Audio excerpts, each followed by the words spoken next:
Another Big Ten week, obviously this week, as we kind of first game after our bye week, looking to play Indiana. Indiana is a good football team. Got a couple conference wins under their belt. Coach Wilson's done a great job. They, their defense is playing a lot better this year, so we've got a heck of a task ahead of us.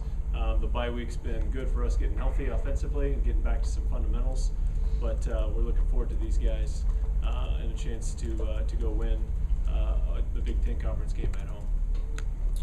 Drew, we've heard a bunch of times you say that not every spread offense is the same. You guys want to run the ball out of your spread offense. That's what Indiana does. Is this kind of like a similar? Is this kind of like what you guys want to be? Yes and no. From a production standpoint, I think you look at what they did these last couple of weeks. I think that anytime you can rush the ball for over 400 yards, credit to those guys and what they did. Do we want to play the game fast at times? They play the game fast almost every single play. I don't know that we want to do that completely, sell out into that entirely. We do like to play the game fast at times, but we need to do the best for us this year. The best thing that has been for us is not always playing fast. It's been the combination of the two, slowing the game down and speeding it up at will. So yes and no. They do run a lot of the same. They run very similar concepts that we do. They do less motion things and things like that, but they do a good job. You do want production the way that they've had it, absolutely. And sometimes it comes a little bit different, but it's along the lines. Coach, last week you had 8 different receivers against Minnesota, but what stood out is Rashinga's arm strength, throwing the ball deep. Now that is a less effective pass, a low efficiency pass compared to short passes. Is there a way moving forward you look to incorporate longer passes into this offense, or is it something where you're going to see it in a certain defensive sub-package, they're prone to a long pass, and try to work those in that way? Yeah, as an offensive guy and former quarterback, chunking it deep is awesome. Every quarterback and wide out, the first thing they is, hey coach, we got to throw the deep ball. We're throw the deep ball. You look at us throughout the season. The big deal about throwing deep balls is you also got to come down with them, and we didn't come down with some of them early. And so if you start getting into 3-and-out scenarios, you got to find ways to stay on the field. So with Gio in there, we completed a few deep balls down the field, which were good. And that's going to continue to progress. He feels more and more comfortable, I think, every single day, and it's something that we practice with those guys. And but we want to take our shots when we have them. The one to Patton last week being a prime example. And to be honest with you, it was a very similar throw and catch to the one that he had in Michigan. But we came down with the one in Minnesota, just not the one in Michigan. So. We want to keep pushing the envelope. Anytime that you can run the ball and attack the field vertically, you're going to have a pretty good chance, I think, to be successful offensively. Coach, with Gio as a starter now, how much has he progressed maybe from film study, and is he getting a little extra work in there as well? Yeah, Gio is he's great. He comes in on his own. He's generally either watched practice already, he's come back with some questions. Or he's sitting down with us as an offensive staff, and he comes in there and takes notes, and while we're watching it too. So he does a great job of getting himself prepared. He does do a lot of extra when he's got questions from watching it on his iPad. He texts them to me or calls me about them. He does a good job of preparing himself, and from that standpoint, really can't ask for much more from him. He does a great job.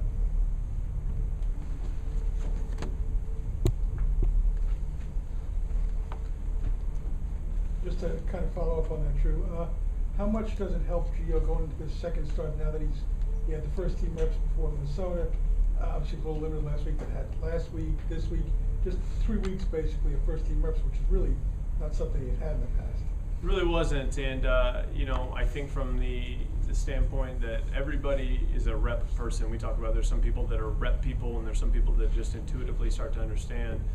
Everybody, to an extent, you have to start taking those reps, and when live bullets come out there, game reps are different than practice reps, and first team reps are different than second team reps, And so the fact that he's gotten more first-team reps, and I think he got a game and a half now underneath his belt, I think his performance is going to continue to improve, and I think he's going to play better and better for us each week. Coach, throughout the season, Juwan Harris has become progressively a more important part of this offense each week. Can you just comment what he brings? When he first came in, Janarian was still healthy, and then Janarian left, and you had to rearrange not the system, but how the wide receivers are utilized. What specifically does he do best? You look at Juwan, third, I think, or led the Big Ten or somewhere in that neighborhood in stolen bases, so he's got some speed on him. But I think more than just I don't think if you tested his 100-meter dash that he'd blow you away, but he's got great acceleration. He can get to his top-end speed. And it doesn't make him slow by any stretch of the imagination, but the acceleration, football is a game of acceleration. It's played in more often than not 20-yard bursts or less. So he's got great acceleration. He's got good change of direction and balance. The kid's a competitive kid, and especially for being as young as he is, he's filled that role very nicely. I think he's got great change of direction and a good understanding of what we're trying to do, I think, conceptually, not only in the run game, but also, more importantly, probably for him, depending on how you want to look at it, but in the pass game too. So I think for us, he provides, he's run the ball for us. He's been out there and obviously in a bunch of pass concepts. So he's very versatile for us, and I think that his game is going to continue to elevate and continue to improve. Especially, he's a redshirt freshman. So, Drew, if memory serves me correctly, there was quite a bit of two-back stuff with Goodwin and Hicks last game. Yeah. What was your takeaway from that set? Because I think that was the most we saw it. And if Martin plays, does he just take one of those spots? Can you still do that two-back stuff with Martin? Yeah.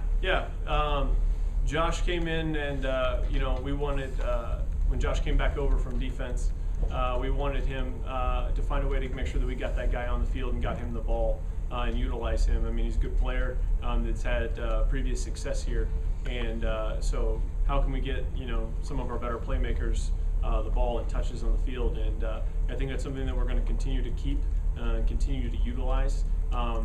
Rob and Goody are probably interchangeable from the personnel standpoint in the package. But Josh's role, I think, helps the two of those guys, I think, on the inside run as well, especially because he's had some good lateral presence for our run game and our pass game. So, definitely going to keep, I think, that. And that's actually something that Zach brought up today when we were out in practice. We need more of this, more of that. So, yeah, absolutely. Backup quarterback, is that still an ongoing competition? I think so. And I hate saying that, to be honest with you. But body of work at practice right now, and if somebody is going to be ahead of the other one right now, great. If not, then we're going to continue to give those guys reps until one person proves that they are to be worthy. In all fairness to the rest of the guys on the team. And if not, we're going to find ways that the things that they can do well and be successful at.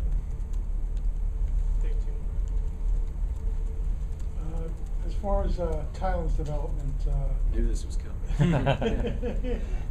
He almost made it. is he still at the prom, or is he getting ready for the freshman mixer? Where do you see him? Oh, good question. He might be. We've gotten past the tie and the tie part. We're growing up a little bit. Tylen continues to develop. We've talked about his role, and I'd like to see him play, but situationally, we got to find the right fit for him. I got asked a couple times about the third down play they went in Minnesota, and just we wanted to find something that he could do in that scenario and run the ball fast. He's a vertical runner that's fast. He's not he's not like Janarian and super shifty, but he's got some speed, some vertical speed. We were trying, it was 3rd and 3, trying to penetrate and get vertical. If not, we were already in field goal range and we'd be fine.